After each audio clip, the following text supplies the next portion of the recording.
Bonjour, dans cette vidéo je vais vous donner quelques astuces pour vous aider à fabriquer des châteaux de cartes. Il vaut mieux le construire sur une vraie table plutôt qu'une table basse, vous aurez moins mal au dos. Si possible une table stable, ne faites pas comme moi, et pour éviter que les cartes glissent, il vaut mieux construire le château sur une surface antidérapante, comme un tapis. Pour que le château soit plus facile à construire, il est préférable d'utiliser des cartes un petit peu abîmées sur les bords. Pour construire des piliers stables, veillez à ce que les deux cartes de chaque pilier soient aussi penchées l'une que l'autre. Une fois que vous aurez construit deux piliers, vous pourrez poser la carte plafond par-dessus, ce qui devrait solidifier la structure en appliquant un petit peu de poids dessus.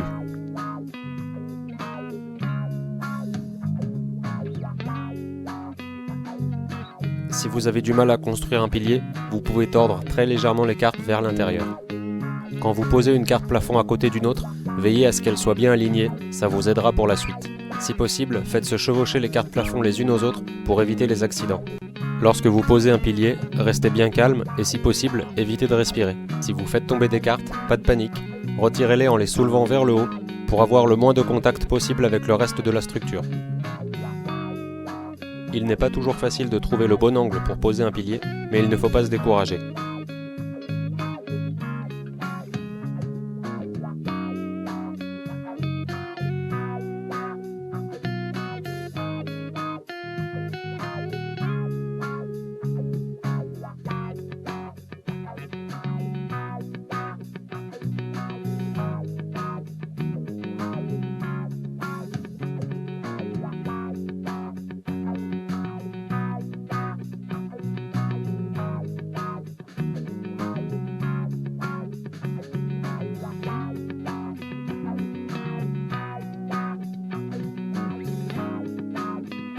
Si après plusieurs tentatives sur un pilier, vous n'y arrivez toujours pas, changez d'endroit et essayez ailleurs.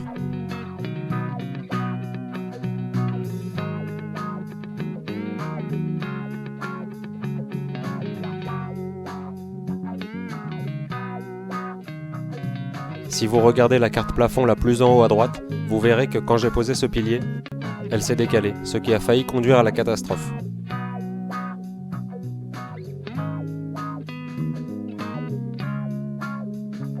Mais pas de panique, on recommence et on continue.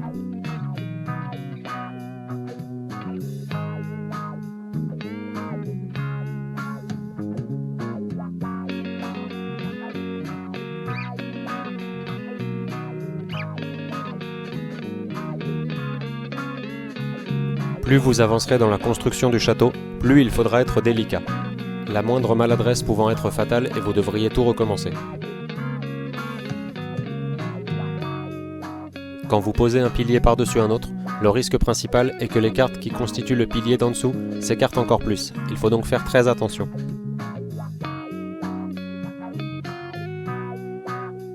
Peu importe le nombre de piliers que vous construisez à la base du château, vous pourrez toujours l'agrandir par la suite.